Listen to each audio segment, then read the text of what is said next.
Ada juga kayak sakit tenggorokan, radang. Ya, biasanya kalau di Indonesia tuh dikit-dikit minumnya antibiotik. Dokter di Singapura itu kalau ada pasien yang sakit tenggorokan atau radang tenggorokan, itu jarang banget kasih antibiotik. Ya, antibiotik itu bukan bukan apa ya, bukan pengobatan yang paling awal. Justru itu yang paling terakhir. Ya, kalau di Singapura, kalau di Malaysia. Tapi kalau di Indonesia, ini kan cara atau handle pasien itu kan beda-beda ya.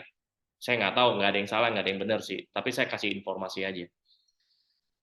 Selanjutnya ada diare juga. Pak, emang benar ya pneumonia bisa bikin diare? Bisa, ya kan? Karena itu kan virus atau bakteri atau jamur. Jadi selain dia ngerusak paru-paru, dia juga nyerang bagian-bagian yang lain. Bisa banget, ya, bisa banget. Jadi ketika anak atau Anda atau orang tua Anda diare, ini harus dijaga ya, hati-hati ya.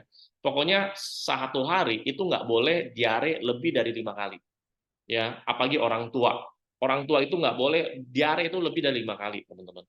Orang tua itu paling rentan yang namanya diare. Karena apa? Karena bisa jadi meninggal.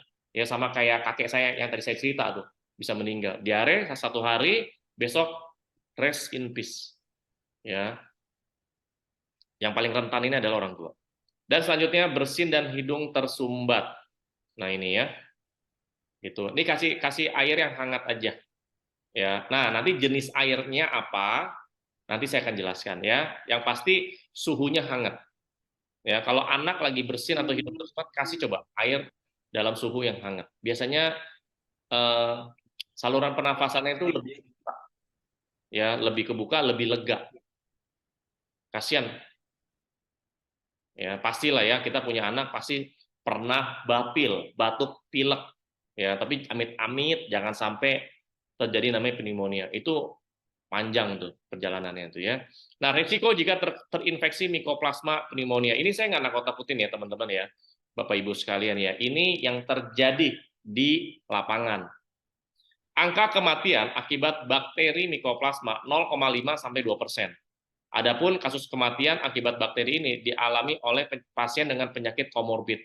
Jadi salah satu bakteri yang membuat paru-paru manusia itu bisa menjadi pneumonia adalah bakteri Mycoplasma. Sebenarnya jenis bakteri masih banyak, ya, tapi yang Mycoplasma ini 0,5 sampai 2% bikin orang meninggal. Ibaratnya gini, ada 100 orang nih, ya, 100 orang nih yang kena pneumonia, oke, bakteri Mycoplasma nih kena pneumonia, 2 meninggal, gampangnya gitu. Ya, nah kok bisa sih ada 2 meninggal? Padahal kan katanya udah ditanganin, obatnya udah ada, bla bla bla udah ada. Ya, kembali lagi tingkat imunitas Anda seperti apa gitu. Kalau Anda tinggi, bahkan kalau tingkat imunitas Anda tinggi, Anda nggak perlu obat kok. Ya, tapi kalau tingkat imunitas Anda rendah, selain Anda butuh obat, Anda butuh masuk ke ICU. Tahu ICU kan? ICU. Ya, maybe I don't see you. WHO menyebut pneumonia sebagai penyebab kematian terbesar pada anak-anak di seluruh dunia. WHO ya yang ngomong, bukan saya ya teman-teman ya. Jadi saya tuh ngeriset, ngambil data dan saya jelaskan ke Anda. Ini WHO ya, World Health Organization menyebut pneumonia sebagai penyebab kematian terbesar pada anak-anak di seluruh dunia. Ya, jadi setelah COVID, setelah pandemi sudah selesai, bukan berarti itu sudah nggak ada penyakit. Enggak, ya, penyakit terus beredar di mana-mana di sekitar kita, teman-teman. Makanya gue bilang terus tingkatkan imunitas Anda. Ya, Pak, kan saya olahraga. Menurut saya kurang. Olahraga tuh kurang cukup. Ya, apalagi kalau Anda nggak olahraga. Pak, saya jaga makan. Jaga makan juga menurut saya mas zaman sekarang itu nggak cukup. Ya, Anda makannya makan apa? Kecuali Anda tinggalnya di hutan ya, yang udaranya bersih, airnya bersih, jernih, ya, Anda langsung minumnya langsung dari sumber mata air gitu. Nah, kalau sekarang kan air yang Anda minum itu kan ya tahu sendiri ya, Anda tinggal di kota besar gitu, udaranya bagaimana? Belum stresnya, macam-macam. Jadi banyak faktor. Belum Anda setiap hari pegang handphone, itu radiasi. Radiasi itu bikin tubuh kita itu berpotensi mendapatkan apa namanya radikal bebas dan itu bisa bisa menjadikan peradangan, ya. Nah, resiko juga terinfeksi Mycoplasma pneumonia, pneumonia serius. Nah, ini Anda butuh di ronsen paru-paru Anda, ya. Nah, kalau sampai putih-putih, bercak-bercak putih, nah itu berarti bakterinya sudah mulai menyebar di jaringan paru-paru Anda. Atau ada juga serangan asma. Nah, ini buat teman-teman yang ada asma, Anda harus jaga ya teman-teman ya. Karena yang lebih rentan selain orang tua dan anak, ini juga orang yang asma nih, ya. Atau juga orang kalau udah kena pneumonia ini bisa jadi gejala asma baru, ya. Dan ini juga bisa menjadi namanya peradangan atau pembekakan otak ini. Ya, jadi makanya kalau virus atau bakteri itu kalau udah masuk ke dalam tuh repot ya. Jadi dia bisa kemana-mana gitu teman-teman, ya. Dan ini juga bisa mengakibatkan kekurangan sel darah merah, ya. Atau bisa juga disfungsi ginjal. Nah, ingat ya, ginjal ini juga sepasang ya, satu pasang, kiri dan kanan. Ini Anda juga harus jaga juga. Dan juga gangguan kulit, macam-macam. Nah, ini resikonya ya. Kalau dikena ginjal ini, jadi gini teman-teman ya. Tadi kata Pak Leo, katanya pneumonia itu nyerang paru-paru. Iya, itu goal pertama. Tapi kalau dia udah menyebar, udah banyak ya jumlahnya, dia akan nyerang organ lain, lambung lah, bahkan sampai ginjal juga diserang. Saya pernah ya sekitar 6 bulan yang lalu, saya diundang ya, ini diundang di acara sebenarnya ini orang-orang elit ya, orang-orang kaya yang kumpulnya itu di panti asuhan, panti jompo. Panti jompo yang 1 bulan itu bayarnya itu 20 juta. Ya, waktu itu saya bikin event di sana, ya kasih edukasi tentang kesehatan dan produk-produknya. Nah, singkat cerita, waktu itu ada bapak-bapak, suami istri sih. Istrinya pakai kursi roda, bapaknya sih masih sehat ya, karena masih bisa jalan lah. Istrinya pakai kursi roda. Nah, aku tanya kan, Pak, itu beliau itu dari Semarang, ya dari Semarang, dia punya rumah di daerah Sentul.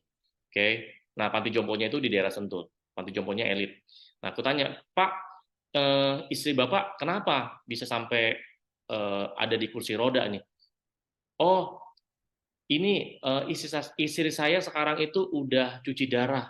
Seminggu cuci darahnya itu sudah sekitar 3 sampai 4 kali, katanya begitu. Beliau bilang, "Oh, emang kenapa, Pak? Awalnya bisa sampai sekarang cuci darah?" Awalnya itu hal sepele loh, dia bilang begitu. Aku tanya kan, hal sepelenya kenapa? Iya, istri saya itu kan sibuk kerja, orangnya itu wanita karir, dia bilang begitu. Jadi dia itu kalau udah kerja itu fokus, minum aja kurang, makan aja telat, terus mau ke WC aja, mau pipis aja, mau kencing nih, itu suka ditahan, dia bilang. Oh gitu, iya. Nah karena dia nahan, terus daerah kewanitaannya itu mengalami infeksi. Oh gitu, iya. Jadi dia kalau mau ke WC kayak pipisnya tuh keluarnya dikit-dikit gitu loh. Dikit. Oh gitu. Terus nggak diobatin, Pak. Nah, karena itulah, itu kesalahan istri saya. Dia bilang begitu. Kesalahannya gimana? Iya, karena dia nganggap remeh. Ya itu cuma pipisnya begitu dong, ntar lama-lama juga sembuh gitu. Akhirnya, singkat cerita, bakteri tersebut ya, yang awalnya hanya nyerang daerah kewanitaannya, itu masuk ke dalam, ngerusak lambungnya dan ngerusak ginjalnya. Begitu, teman-teman. Itulah cikal bakal awal mula si istrinya bisa cuci darah itu gara-gara infeksi bakteri hanya dari daerah kewanitaan. Gitu, teman-teman. Namanya juga bakteri. Ya. Nah, buat Anda para wanita, kalau Anda pipisnya sakit, terus pipisnya juga dikit-dikit, terus kayak anyang-anyangan, tahu anyang-anyangan nggak? Ya, kayak gitu, coba Anda cek deh. Ya, makanya wanita itu harus lebih bersih sih menurut saya, ya. Makanya kloset Anda kalau pipis itu semprotin yang benar. Ya, semprotin yang benar, Anda habis pipis juga lap yang bersih deh, ya. Oke, kita lanjut lagi ya. Nah, pencegahan dan pemulihan Mycoplasma pneumonia. Sekarang jam berapa nih? 8:30 ya. Oke, pencegahan dan pemulihan Mycoplasma pneumonia. Ini ada beberapa cara ya. Yang pertama adalah vaksin. Ya, COVID sudah ada vaksinnya dan sebenarnya pneumonia juga sudah ada vaksinnya, teman-teman. Ya, sudah ada vaksinnya. Tapi ingat ya, vaksin ini bisa jadi ada gejala-gejala di awal dan segala macam. Anda harus konsultasi ke ahli kesehatan atau Anda konsultasi dulu ke dokter. Karena ada beberapa orang dengan kondisi tertentu itu belum atau nggak bisa yang namanya divaksin. Gitu ya.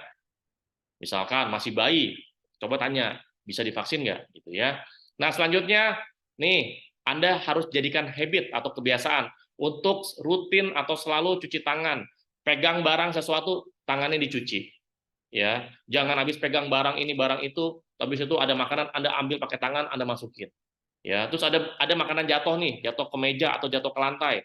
Ya, image kita apa bilangnya? Ah, belum 5 menit, ambil.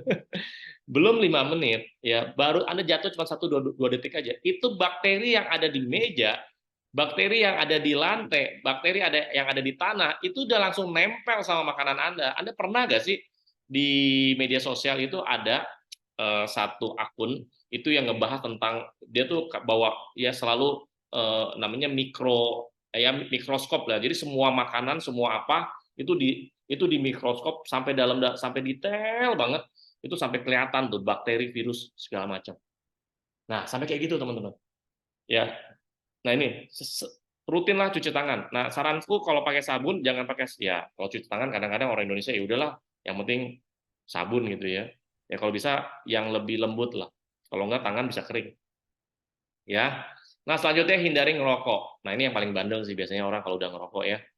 Ya, kalau nggak bisa hindarin kurangin deh. Ya. Nah, ini juga buat orang para perokok ya atau nge-vape ya. Saranku adalah kalau Anda sudah selesai ngerokok, tangan sering-sering dicuci ya. Atau kalau mulutnya Anda konsumsi permen yang herbal yang nggak ada gulanya, non gula, atau Anda gosok gigi lah ya. Gitu. Nah, juga konsumsi makanan asupan bergizi yang kaya antioksidan. Kenapa penting antioksidan? Karena antioksidan adalah zat ya atau gini nih, antioksidan ini adalah tujuannya adalah untuk menangkal yang namanya radikal bebas. Jadi Anda bisa dapat antioksidan ini dari buah-buahan, bisa dapat dari sayuran, bisa juga dapat dari vitamin, suplemen. Nanti saya akan jelaskan ya. Ada air minum yang mengandung antioksidan. Ya, nanti saya akan jelaskan. Dan ini juga Anda harus tidur yang cukup. Nah, zaman sekarang nih kayaknya nih anak muda sampai orang tua tidurnya itu jarang ya. Teman-teman saya itu tidur jam 9 malam tuh jarang. Hanya cuma 1-2 orang aja. Ada dulu teman saya namanya Wendy.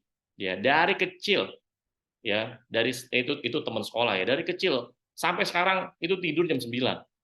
Jam 8 udah mati lampu. Sampai sekarang. Jadi bangun jam 4. Ya, tapi kalau anak zaman sekarang tuh kayaknya jarang banget ya tidur yang itu ya. Nah, makanya intinya adalah tidur yang cukup dan berkualitas ya. Dan selanjutnya olahraga. Nah, ini simple sih, ini umum-umum aja ya. Nanti ada tambahannya teman-teman ya, yang lebih simple lagi. Nah, ini saya mau kasih ada testimoni teman-teman ya. Silakan Anda nonton ya. Ini ada testimoni, teman-teman silakan nonton. Didiagnosa pneumonia itu waktu 6 bulan, batuk, gitu, pilek, gitu, terus kan sesek gitu. Nah, setelah diperiksa, dibawa ke rumah sakit, itu ternyata bronchopneumonia. Jadi, kalau adik Cakra kena debu atau asap dikit atau polusi gitu, selalu batuk, kemudian kalau udah batuk tuh sesek. Jadi, harus dinebu gitu, Bu, diuap gitu. Dan dalam semenjak umur 6 bulan itu setiap bulan pasti masuk rumah sakit itu 2 kali, itu udah pasti. Sebagai orang tua sangat sedih sekali gitu, umur 6 bulan harus diinfus gitu, terus bolak-balik masuk rumah sakit, habis energi iya, habis uang iya gitu. Beberapa bulan terakhir ini ada teman gitu yang mengenalkan hidrogen fonten, terus kita coba, ya alhamdulillahnya sih selama pakai hidrogen fonten udah nggak pernah kambuh lagi pneumonia sampai sekarang gitu. Ya udah kita akhirnya rutin gitu minum air hidrogennya. Kalau minumnya sih banyak ya. Minumnya lebih tambah enak lagi, dia suka gitu. Kalau untuk inhalasinya Adik Cakra biasanya 3 kali. 3 kali 10 menit kan setiap hari. Ketika Adik Cakra sering bolak-balik masuk rumah sakit dan belum mengenal hidrogen fonten, sama sekali adik Cakra itu nggak pernah kita ajak keluar gitu. Jadi kalau saya sama istri pergi, pasti ditinggal bersama kakaknya di rumah. Nah sekarang udah ngerasain adik Cakranya sehat, udah ngerasain manfaatnya, itu kita udah mulai berani untuk ya sesekali kita ajak untuk keluar gitu. Dan alhamdulillah sih selalu sehat sih. Nah itu ya, teman-teman, itu salah satu testimoni yang anaknya ngalamin pneumonia. Jadi kalau ada tanya, Pak, pneumonia bisa sembuh nggak? Jawaban saya simpel sih, Tuhan itu selalu kasih penawarnya atau selalu kasih obat. Pasti ada jalan, teman-teman. Ya. Nah ini satu lagi testimoni, ini namanya Bu Ayu. Bu Ayu ini usia 40 tahun, tinggal di Jakarta Pusat. Ini pernah kena COVID, bahkan sampai long COVID. Biasanya kalau orang kalau kena long COVID, itu tuh bisa sampai, waduh, bulanan, bahkan sampai tahunan. Kita lihat sama-sama ya testimoninya. Belum punya keturunan, jadi dokter uh, bilang ya setidaknya 1 kali nanti punya keturunan ini di terapi dulu, abis itu baru mulai promil gitu. Selain itu juga ketahuan ternyata aku long COVID, ketahuannya waktu operasi pertama. Jadi aku proses ada vonis penebalan dinding rahim memang karena harus ada sampel jaringan yang diambil. Nah, itu saat operasi pertama. Nah, ini kabut putih di paru-parunya ini cukup jelas ya, cukup tebal, aktif. Jadi itu ternyata residu lama 2021, 2020 tinggi-tingginya COVID itu saya di Serang. Saya waktu itu inget-inget, iya ya, saya kayak pernah batuk. Aku pikir cuma bronkitis gitu biasa gitu. Saya telemedicine sama dokter kantor. Isolasi kan tidak ada sesak berlebih ya, saya lumayan parah sih saat itu 2021 ya. Tapi akhirnya dikasih obat, dikirimin obat sama dokter, sembuh lumayan panjang sih waktu itu. Terus hasil di lab toraks pertama memang jelas saya tuh pada lapangan tengah dan bawah paru kiri serta lapangan tengah paru kanan itu cenderung bronkopneumonia. Dari pertama saya datang terus untuk operasi yang pertama pun mama udah kayak udah lo pakai inhalasi nggak gitu, kayak minumnya juga udah diganti, udah dipantau banget gitu. Jadi memang nggak pernah lepas itu hidrogen. Nah, aku nggak, itu beda banget di hasil yang kedua. Tapi begitu dilihat kalau ronsennya dijejerin itu sudah jauh menipis dan itu hanya waktu sebulan. Dalam sebulan berarti karena emang 9 Februari itu cek toraks yang pertama di operasi pertama, terus 9 Maretnya itu cek toraks yang kedua. Oke ya, jadi bebas atau lepas dari yang namanya long COVID ini Bu Ayu ya. Oke, kita lanjut lagi. Testimoni ketiga. Nah ini seorang ibu yang luar biasa, punya anak, namanya Kenzo, usianya 3 tahun, terus ya ibu dan anaknya tinggal di Sumatera Utara. Survivor penyakit pneumonia yang rasakan manfaat air dan inhalasi hidrogen untuk bantu pemulihannya. Yuk kita lihat sama-sama. Ini masih balita ya. Masih balita sudah ada penyakit pneumonia dan kebantu pakai air dan inhalasi hidrogen konten untuk bantu pemulihannya. Kita lihat sama-sama ya teman-teman. Awalnya saya nggak tahu dia kena pneumonia, tapi kayak sakit-sakit biasa gitu, demam, selalu di atas 39. Terus batuk, pilek gitu kan, tapi kalau udah batuk pasti sesak nafas dia. Jadi kalau udah sesak itu sampai parah gitu kan, jadi bolak-balik ke rumah sakit, opname gitu. Pilek, batuknya itu ya nggak berhenti gitu, karena dibilang dokter ini dicek hasilnya ada infeksi saluran pernafasan gitu. Tiba-tiba kenapa saya nggak coba gitu ya, akhirnya saya telepon teman saya bilang saya mau deh fontennya deh saya coba, saya bilang gitu kan. Akhirnya saya coba pakai ke anak-anak, pagi, sore, malam ya saya inhalasi, terus kasih minum air 1 minggu itu ya udah nggak batuk, demamnya juga nggak tinggi gitu kan. Biasanya Kenzo kalau udah batuk pasti demam. Udah batuk pasti demam, sesak nafas, udah itu aja. Tapi saya lihat anak ini batuk, tapi demamnya juga nggak tinggi, paling cuma 37 gitu kan. Saya pakein terus 1 minggu, udah sembuh, udah nggak pernah kumat-kumat. Ya sampai sekarang alhamdulillah nggak pernah kumat sesak nafas lagi, iya bener. Sampai udah setahun pemakaian. Nah, bayangkan ya, sebelum dia pakai hydrogen fonten, anaknya usia 3 tahun, teman-teman, itu sesak napas.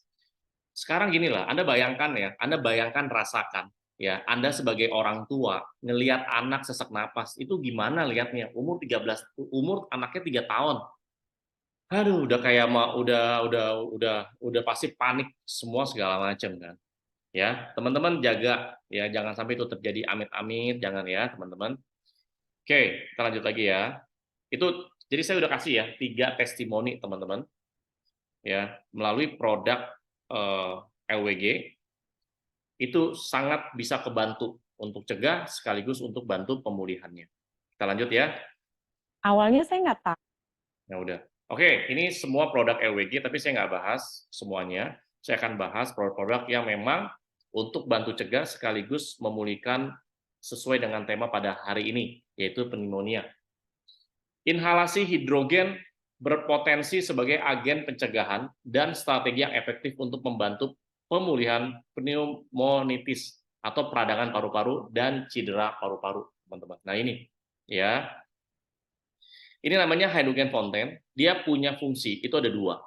Yang pertama, Anda bisa minum airnya, dan airnya tersebut itu menghasilkan namanya hidrogen yang punya sifat antioksidan, anti-inflamasi atau anti peradangan, dan juga anti-apoptosis. Jadi menahan atau menjaga kematian sel. Ya, jadi fungsinya banyak banget. Dan yang kedua, Anda bisa mendapatkan gas hidrogen. Jadi anak Anda atau orang tua Anda tinggal inhalasi aja, dan ini sangat bagus untuk bantu menyehatkan atau menyembuhkan paru-paru Anda. Ya, nah ini namanya hydrogen fountain, pertama dan satu-satunya di Indonesia dengan teknologi yang paling canggih. Jadi ada 2 fungsi ya, 2 fungsi utama. Anda bisa minum, dapat air hidrogen, Anda bisa inhalasi, Anda dapat gas hidrogen. Oke, dan ini produk dari Korea, made in Korea, garansinya 18 bulan, sertifikatnya internasional, teman-teman. Ya, nah ini. Dan yang menarik adalah air dan gas hidrogen itu sudah didukung oleh ribuan jurnal kedokteran. Jurnal kedokteran itu maksudnya jurnal medis. Ada total kurang lebih 2.000. Jadi kalau Anda nanya nih, ya teman-teman yang ada di TikTok atau di mana lah ya, mau nanya yang dokter atau profesor, ada kurang lebih 2.000 penelitian. Ya, kalau penelitiannya ada 2.000, berarti testimoninya jauh-jauh lebih banyak. Ya, Indonesia itu sebenarnya ketinggalan jauh ya dalam hal edukasi mengenai pentingnya jenis air hidrogen, air minum hidrogen. Itu tuh ketinggalan jauh banget.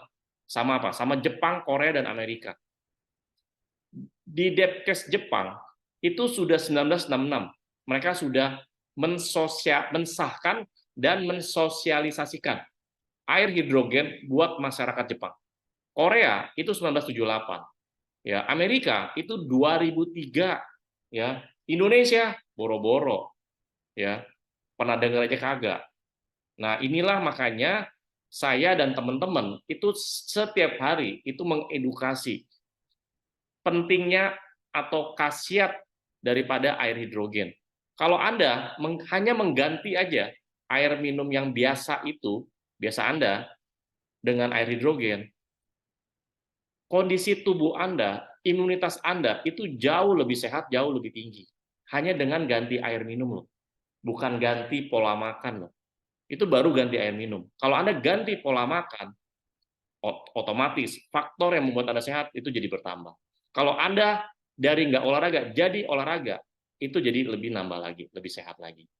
Ya, dari yang nggak stres akhirnya dari yang stres jadi nggak stres. Nah, itu nambah lagi gitu loh. Tapi yang paling penting dari semua itu adalah air. Ya, kenapa? Karena 70-80% tubuh kita terdiri dari cairan. Ya, Anda punya otot, 75% otot Anda itu cairan. Anda punya darah, di dalam darah Anda 80%-nya cairan. Anda punya otak, 80% otak Anda itu cairan. Anda punya sel, 30-40 triliun sel Anda. Satu sel 90%-nya cairan. Jadi 70-80% di tubuh Anda itu cairan. Jadi kalau ada air atau cairan yang masuk ke dalam tubuh Anda, cairan tersebut itu bikin Anda sehat, maka Anda jadinya sehat. Tapi kalau Anda minum air, ya, tapi air tersebut hanya untuk ya udah untuk memenuhi kebutuhan cairan Anda, nggak bikin Anda sehat, ya itu bisa berpotensi Anda punya penyakit gitu. Ya, tinggal ganti air minum itu sangat simpel, ya. Air minum itu sama kayak buah-buahan. Buah-buahan itu kan ada jenisnya. Misalkan ada apel, ada mangga, ada duren, ada rambutan, ada duku, ada apa lagi? Pepaya, ada apa lagi? Ada semangka. Itu kan jenis buah, ya. Air pun itu ada jenis air, teman-teman. Setiap hari pasti Anda minum air. Pertanyaan selanjutnya adalah, Anda minum airnya jenis yang mana? Air mineral kah? Air destilasi? Air RO? Heksagonal, oksigen, atau air alkali? Nah, kebanyakan orang itu minumnya airnya hanya mineral aja, atau airnya destilasi, atau airnya RO aja, atau airnya alkali. Saya ada video ya di YouTube, kurang lebih durasinya jelasin tentang jenis air secara detail itu kurang lebih hampir 2 jam. Ya. Perbedaannya semua saya jelasin. Tapi hari ini saya nggak jelasin secara detail. Ya. Intinya adalah dari semua jenis air minum yang ada di layar ini nih, layar depan Anda nih, satu-satunya jenis air minum yang mengandung antioksidan, antiinflamasi adalah air hidrogen. Udah gitu aja.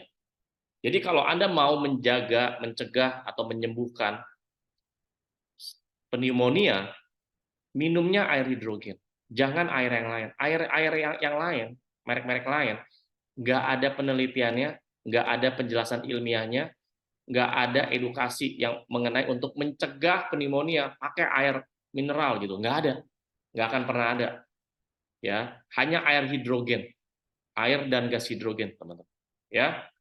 Apa itu air hidrogen? Air hidrogen adalah air yang kaya akan hidrogen. Pak, kalau air itu kan H2O, ada hidrogen ya. Betul, air itu ada hidrogennya, tapi dia masih kawin sama oksigen. Gampangnya gitu. Nah, tapi kalau air kayak hidrogen ini adalah, kalau air itu kan H2O, ya. Dengan alat namanya hydrogen fountain, yang ini nih, teman-teman. Mesin atau alat ini itu bisa mengubah air yang H2O itu jadi H2. Ketika H ini, hidrogen ini dalam wujud bebas, tidak ada unsur yang lain, maka dia ketika dia masuk, hidrogen itu masuk ke dalam tubuh kita, maka dia akan mengikat, ya, mengikat apa? Mengikat radikal bebas yang bikin orang banyak kena penyakit. Gampangnya gitu. Termasuk ya, dia juga bisa meningkatkan sistem imunitas kita. Paru-paru Anda jadi lebih kuat, paru-paru Anda jadi lebih sehat. Kalau paru-paru Anda jadi lebih kuat, lebih sehat, otomatis bakteri itu nggak betah, virus itu nggak akan sanggup. Jadi kita tuh kayak ngadu kuat, ya, sama musuh gitu. Setiap hari itu kita tuh pasti terpapar. Di sekitar kita tuh pasti punya, adalah di udara itu ada banyak jenis virus dan bakteri. Kenapa kita sehat? Karena imunitas kita kuat. Kenapa orang itu sakit? Karena imunitasnya lemah, rendah. Sesimpel itu kok. Ya. Nah, air hidrogen adalah salah satu jenis antioksidan, bahkan bisa dibilang namanya super antioksidan. Kenapa bisa dibilang super? Bedanya apa dengan yang lain? Bedanya adalah kalau antioksidan lain, misalkan dari buah, dari sayur, atau mungkin dari vitamin atau suplemen, antioksidannya itu nggak bisa masuk ke inti sel. Nggak bisa. Hanya hidrogen yang bisa masuk sampai, antioksidan ya, bisa masuk sampai ke inti sel. Makanya dibilang super antioksidan. Gitu ya. Justru kalau bisa masuk sampai ke inti sel, dia akan bisa membantu sel-sel yang sakit, sel-sel yang nggak sehat, sel-sel yang abnormal, itu jadi kembali sehat dan kembali awet muda, kembali muda lah ya bahasanya.